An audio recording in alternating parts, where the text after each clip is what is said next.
তোমরা আমাকে কি শুনছো? কমেন্ট। ও মা, কবির বিন সামাদ জয়েন করেছে। হাই কবির বিন সামাদ। এর নাম কি ভুলাক? হাই গাইস, সবাই কেমন আছো? হঠাৎ করে লাইভে চলে আসলাম, কারণ কি জানো? আজকে আমার পাগলটা আমাকে নিয়ে গদখালি বেড়াতে নিয়ে এসেছে। এই যে আমার পাগল, এই হাই বলো, এই হাই বলো। হ্যাঁ, ওটা আমার পাগল। আমি তোমাদের আজকে গদখালি সব দেখাবো, সব দেখাবো গদখালি, এবং দেখানোর জন্য এসেছি। তোমরা আমাকে কি শুনছো? কমেন্ট। ও মা, কবির বিন সামাদ জয়েন করেছে। হাই কবির বিন সামাদ। এর নাম কি ভুলাক? টিকটকে ফলোয়ার্স কত? ফেসবুকে রিলসে ভিউজ কেমন হয়? মনিটাইজেশন কি করা আছে?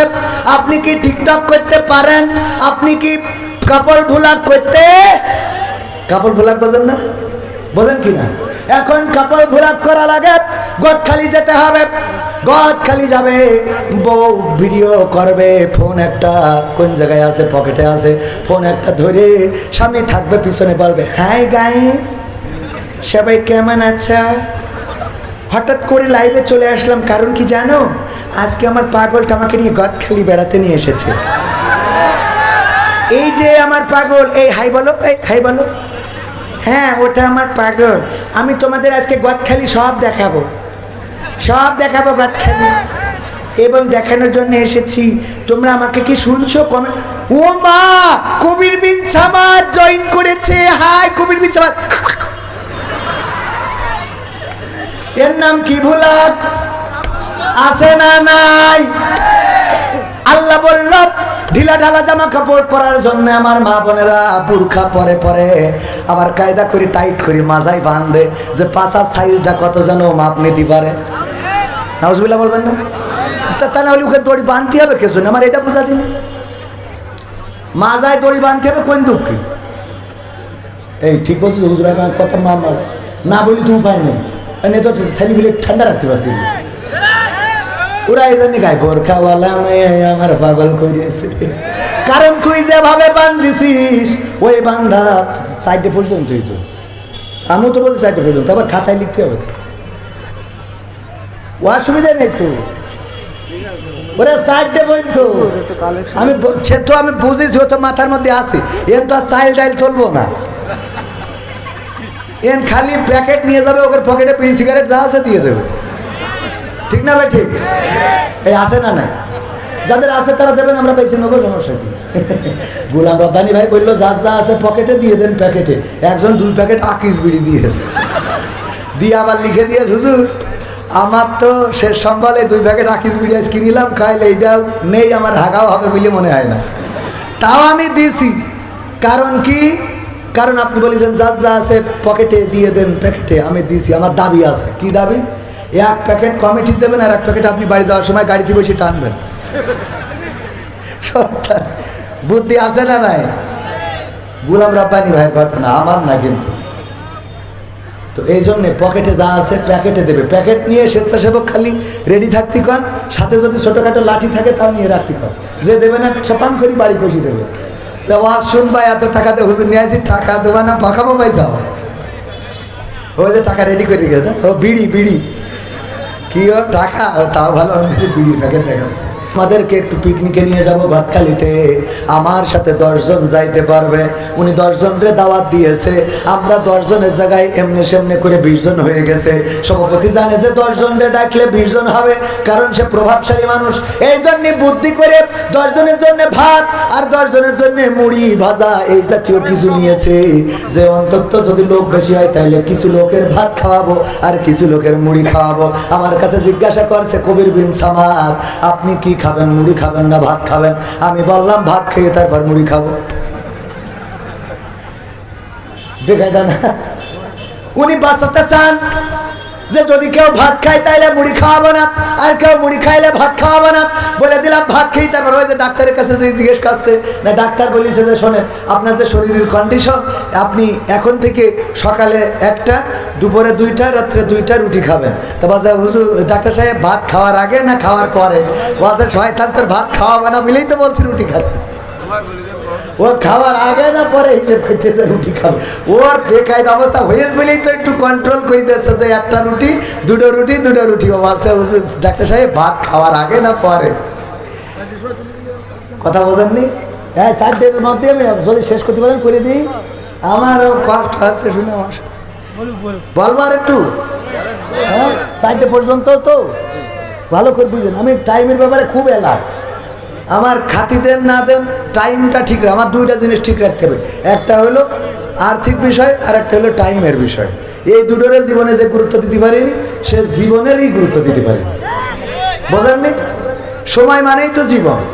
আমি যতজনের টাকা ধার দিয়েছি খুব কম লোকই পাইছি যে টাইম মতো রাইট টাইমে টাকা পরিশোধ করেছে। এমনকি ইমিডিয়েট একজনের টাকা ধার দিয়ে জানুয়ারির 16 তারিখ 15 তারিখে দেওয়ার কথা, ফেব্রুয়ারির 15 চলে গেছে, না যাইনি এখনো যাবে। আমি চাইছি, বলছে ভাই চাপ দিয়েন না, আমি লাইন মতো করে দুবানে আমার সাথে। তাই আর একজনের টাকা ধার দিয়েছি 2 লাখ, দিতে লাস্টে 5,000 বলছে, ও 5,000 তো দেবো না। এমন আছে কলা বেচা টাকা কি কবেন টুকটাক করে। এই জন্য এই জায়গাগুলো গুরুত্ব দেওয়ার দরকার আছে না? লেনদেনে যার স্বচ্ছতা নাই সেই ব্যক্তির জীবনের কোনো স্বচ্ছতা নাই। যদি সে দাড়িওয়ালা হয়, হুজুর হয়, ইমাম হয়, মাওলানা হয়, মৌলবী হয়, তাও একই অবস্থা। আর টাইমের যে সচেতন না সে জীবনকে গুরুত্ব দিতে পারে না। ওগো আমার মা বোনেরা, সাজুগুজু করবেন। আল্লাহ রাব্বুল আলামিন বললেন, ওগো নারীরা তোমরা সাজুগুজু করো না, পর্দার মধ্যে থাকো। আর জাহিলি যুগের মেয়েদের মতো বেপরদা হয়ে নিজেদেরকে প্রদর্শন করে বেড়াইও না। এখন বেশি দূর যাওয়া লাগবে না, গদখালিতে যান। কথা কয় না? হলদে শাড়ি, মাথায় ফুল, ঠোঁটে লিপস্টিক, তারপরে আবার তার কাটার বেড়া কালো করে বাউন্ডারি আছে না নাই? ওরে বাবা, কালো মানুষটাও আলকাতরা বেগমটাও পরিমণি এত সাজুগুজু করেছে ওই গদখালিতে, আবার ফুল মাথায়।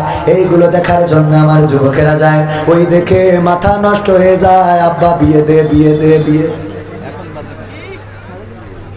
এইগুলো দেখে বিয়ে না দিয়ে রাসূলের হাদিস দিয়েও তো বিয়ের অনুরোধ জানানো যায়।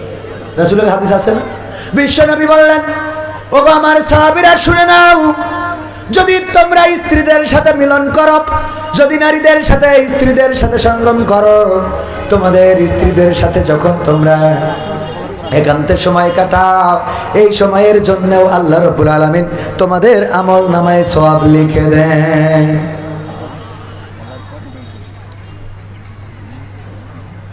বুঝেননি? সাহাবীরা একটু লজ্জা পেয়েছে। হুজুর, স্ত্রীদের সাথে মিলন করলে সওয়াব, এটা কেমন কথা? আল্লাহর নবী বললেন, লজ্জা পাওয়ার কিছু নাই। ওগো সাহাবীরা, এই অপরাধটা, এই কাজটাই যদি তোমরা তোমাদের স্ত্রীর বাইরে পরনারীর সাথে করতে, তাহলে আল্লাহ গুনাহ দিতেন কিনা? সাহাবীরা বলল, আলবত গুনাহ দিতেন। শুধু তাই নয়, এই অপরাধ করার কারণে দুনিয়ার শাস্তি হলো মাজা পর্যন্ত গেড়ে দাও, তারপরে এই পাথর নিক্ষেপ করে সঙ্গে স্যার করে দাও। আল্লাহর নবী বললেন, যে অপরাধ করলে আল্লাহ গুনাহ দিয়ে দিত, ওই কাজটাই যখন বৈধ জায়গায় হালাল জায়গায় করো, আল্লাহ রাব্বুল আলামিন সওয়াব দিয়ে দেন। বলেন সুবহানাল্লাহ। সুতরাং যুবকরা এই হাদিসটা বাবাকে বলবেন, বাবা আমাদের সওয়াব যেহেতু আছে, বিয়ার 1 বছর পরে করে লাভটা কি? কথা কয় না? বরং 1 বছর পরে তুমি দাদা হবা, মা দাদি হবে, এই কাজটা কেন করে দাও না? আর আমাদের তো সওয়াব হবে। এই কথা বলে বিয়ের অনুরোধ করা যেতে পারে না? বিয়ের অনুরোধ করবেন।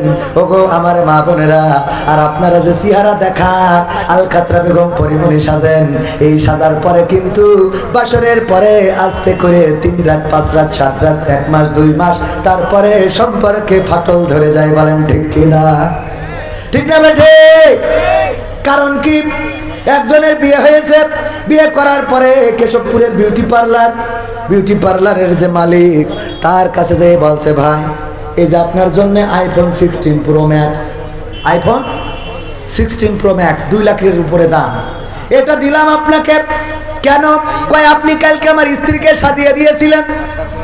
খুশি হইতেছি। ও আল্লাহ আল্লাহ, এইরকম স্বামীর যেন আরো 3টে বিয়ে হয়। দিয়েছে কি? আইফোন 16 প্রো ম্যাক্স কভার, খুব সুন্দর করে। এটা দেওয়ার পরে চলে এসেছে কভার খুলে দেখে কিসের আইফোন 16 প্রো ম্যাক্স, ওর মধ্যে কভার খুলে দেখে নোকিয়া 1100 গাডার মারা বাটনে কাজ করে না, লেখা রয়েছে এখন কেমন লাগে।